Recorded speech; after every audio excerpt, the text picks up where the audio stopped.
Revenu de base. Les gens y ont accès après 66 mois au cours des 72 mois précédents s'ils ont eu des contraintes sévères à l'emploi. Le montant de prestation de base est de 1 309 $ par mois, ce qui fait 15 700 $ environ pour l'année. Ça peut être indexé, évidemment, de différents ajustements. Ma question c'est la suivante, quel serait l'impact financier de ramener l'accès au programme de revenu de base à 30 mois de participation au programme de solidarité sociale au lieu de 66 tel que prévu? Madame la ministre. Le 66 mois sur 72 qui a été déterminé puis qui a été largement discuté lors des consultations article par article, de l'étude article par article du projet de loi 71. Le 66 mois, il a été déterminé parce que la contrainte sévère persistante ne va pas au-delà de 60. C'est pour ça, c'est la raison pour laquelle je ne peux pas vous dire 30 mois. Le 66. Je ne veux pas que vous me disiez pourquoi le 66. Je veux savoir quel serait l'impact de la ramener à 30 mois. Madame la ministre. Parce que les informations que nous avons par les prestataires qui ont des contraintes sévères, la persistance, elle est établie après 66 mois sur 72. Avant ça, il y a encore des possibilités que la persistance, que la contrainte sévère n'existe plus. 30 mois, on est capable de vérifier la persistance d'une contrainte. 30 mois, c'est 2 ans et demi. Là. Le temps qui est alloué pour obtenir le PRB, ça se fait de manière automatique après 66 mois. C'est 66 mois, Monsieur le député. Et donc, vous n'avez pas fait d'estimé budgétaire pour un échéancier de 2 ans et demi, 30 mois? Les estimés ont été faits. Donc, c'est quoi l'impact budgétaire d'un 30 mois plutôt qu'un 66? C'est qu'aujourd'hui, le PRB coûte près de 1,5 milliard de dollars. Et il y a des études, des analyses qui ont été faites, mais qui font que la décision du PRB est telle qu'il a été présenté à l'époque par le Parti libéral.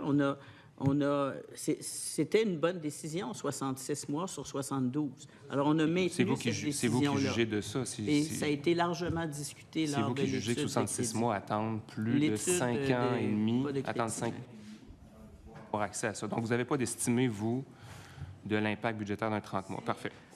Madame la ministre. La persistance de l'handicap de la personne.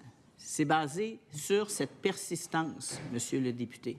Tu dirais que 5 ans et demi pour le vérifier, c'est suffisant. Moi, j'aurais pu penser que 2 ans et demi, Juste revenir à moi un petit peu. Là, si vous parlez un par-dessus l'autre, c'est sûr que je vais toujours vous ramener à moi. Fait que là, ça favorise moins les échanges. Monsieur le député Tachereau, allez-y. Merci beaucoup. Le programme de revenu de base, actuellement, n'atteint pas, on en a parlé la semaine dernière, je vous ai posé une question là-dessus, le programme de revenu de base n'atteint pas à l'heure actuelle la mesure du panier de consommation ni la mesure du faible revenu, en fait, du revenu viable. Quel serait l'impact d'amener la prestation de revenu de base au niveau de la mesure de faible revenu? Madame la ministre. Le programme de revenu de base est calculé pour aider les personnes. On a augmenté de 57 % les prestations des personnes qui ont des contraintes sévères à l'emploi persistantes. Avec l'ensemble des mesures auxquelles ont droit les personnes, on atteint la mesure de panier de consommation. Oh. Pas l'indice de revenu viable. C'est un choix. Ça, c'est l'indice qui est proposé par l'Institut de recherche. Notre mesure et la mesure canadienne et de toutes les provinces et de plusieurs pays, c'est la mesure du panier de consommation. Mais ça revient à moins d'argent que ce qu'on a besoin pour sortir de la pauvreté. C'est une mesure qui permet aux personnes, dans le programme de revenu de base, d'avoir plus facilement accès au travail. On a pu constater d'ailleurs que les organismes d'employabilité ont augmenté de 10 les effectifs des personnes là, qui sont au revenu de base, qui ne pouvaient pas travailler auparavant. Excusez-moi, Madame la ministre, mais je ne vous parle pas C'est de une façon... Je vous parle de sortir de Bien, la pauvreté. c'est par Moi, je vous l'emploi parle- qu'on améliore ces Juste conditions. un instant, Madame la Parfait, ministre. excellent. Monsieur le député Tachereau, je veux juste entendre vous, là, allez-y. Oui, parfait, merci. Donc, pour vous, sortir les gens de la pauvreté, ça passe par l'employabilité. À votre tour, Madame la ministre. Il y a des personnes pour qui le travail ne peut pas être possible. C'est pour ça que le programme de revenu de base permet à des personnes qui étaient laissées pour compte auparavant, par de multiples gouvernements permettre à des personnes de vivre plus convenablement. L'emploi, c'est évidemment pour des personnes qui ont une certaine capacité de travailler. Et ce qu'on constate, c'est que des personnes qui peuvent avoir des contraintes sévères peuvent aussi travailler. Et ça vient améliorer leurs conditions financières. Toujours sur le député. revenu de base, merci, Monsieur le Président. Quel serait l'impact financier d'individualiser complètement les prestations de revenus de base? Chaque personne puisse avoir sa pleine prestation. Et ce serait quoi l'impact financier? Madame la ministre. Le projet, la loi 71 permettra, dans son déploiement, à chaque personne dans un couple d'avoir sa juste part. Un couple est reconnu par la loi et se doit mutuellement assistance. Ce qu'on fait, c'est de faire en sorte que chaque personne dans le couple ait son chèque et sa juste part. Merci. Chèque, ça, évidemment, c'est une bonne nouvelle, mais les 2 chèques sont coupés. Vous confirmez ça? Madame la ministre. Les chèques ne sont pas coupés. Les personnes seules ont une allocation supplémentaire parce qu'elles sont seules et que ça coûte plus cher. Tachereau. Toujours sur le revenu de base, selon l'IRIS, on était à 83 de la mesure de panier de consommation de Montréal avec le revenu de base. 83 de la mesure du panier de consommation. Donc, on était à 83 on était en bas de la MPC. Vous me disiez tout à l'heure qu'on atteignait la mesure de panier de consommation. Est-ce que vous maintenez ce que vous disiez tantôt? Madame la ministre. Oui. Donnez-moi un petit instant. Là. J'ai une... On peut suspendre si on cherche la réponse. Ouais. En fait, ce qu'on peut faire, c'est que vous pouvez enchaîner avec une autre question, puis on pourra revenir à celle-là. D'accord, parfait. Donc, pendant que vous cherchez votre réponse, Madame la ministre, le plan de lutte à la pauvreté, vous avez, vous le savez, le plan de lutte à la pauvreté a été mal reçu par plusieurs organisations de la société civile. Vous aviez insisté sur le fait que le plan avait un caractère évolutif. Donc, j'aimerais savoir quand est-ce que vous entendez présenter une mise à jour du plan de lutte à la pauvreté et à l'exclusion sociale. Madame la ministre. Le plan de lutte, effectivement, il est évolutif. Et ça, c'est une première d'avoir un plan évolutif. Qui eût cru qu'il y aurait une pandémie qui nous tomberait dessus? Qui savait qu'il y aurait un coût de la vie qui exploserait aussitôt? Alors, le plan de lutte fait en sorte qu'on est capable d'analyser les mesures qui sont mises en place et on pourra ajuster certaines mesures.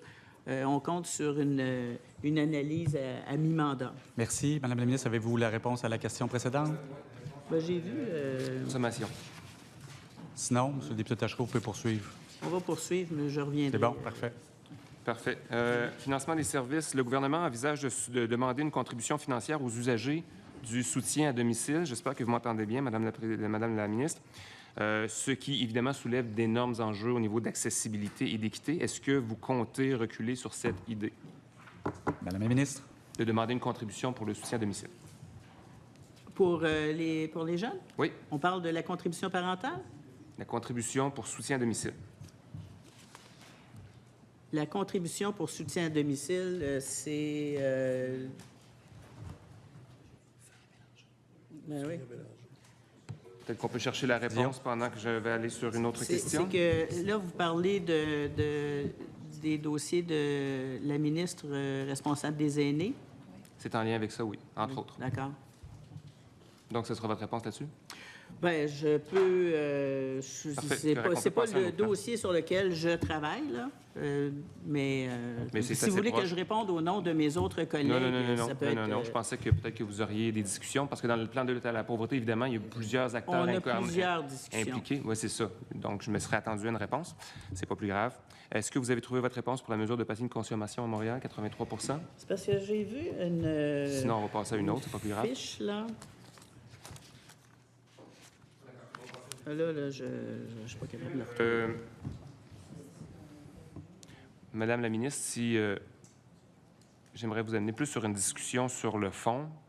Les banques alimentaires, tantôt, vous en avez parlé avec la collègue.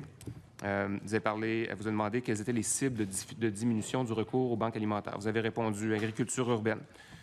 Vous avez répondu mesures d'employabilité. Vous agissez sur l'offre. Il y a des gens qui ont besoin d'un recours aux banques alimentaires. Vous leur donnez accès aux banques alimentaires. Vous donnez des frigos, vous donnez des aliments, vous assurez que les gens ne crèvent pas de faim. Mais comment travailler sur la demande? Qu'il y ait moins de personnes qui aient besoin d'aller à la banque alimentaire. Qu'est-ce que vous faites pour travailler sur la demande? Mais ce qu'on fait, Monsieur le Président, c'est que dans le plan de lutte à la pauvreté, il y a un axe sur la sécurité alimentaire. 141 millions, 13 mesures qui permettent d'accroître l'accès à la nourriture. On travaille avec, bien sûr, les banques alimentaires, tous les comptoirs. On travaille avec des organismes comme, par exemple, Tablé des chefs, qui enseignent aux jeunes comment cuisiner. J'ai visité dernièrement, inauguré une nouvelle école secondaire, Monsieur le Président, à Montréal-Nord, où il y a une très belle nouvelle cuisine qui permet à des jeunes d'apprendre à cuisiner. On en est là, Monsieur le Président. Quand vous parlez d'employabilité, là, moi, je veux bien qu'il y ait des gens qui ont besoin d'un petit coup de pouce pour retourner travailler. Là.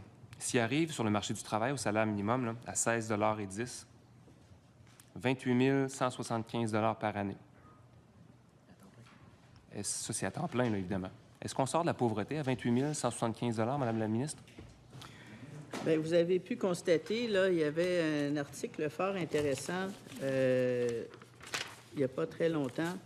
Ce que le taux horaire ne dit pas, de Marie-Ève Fournier de la presse. Ceux qui ont le salaire minimum, en très grande majorité, ce sont des jeunes. Ce sont des jeunes qui travaillent à temps partiel, donc qui sont probablement étudiants aussi.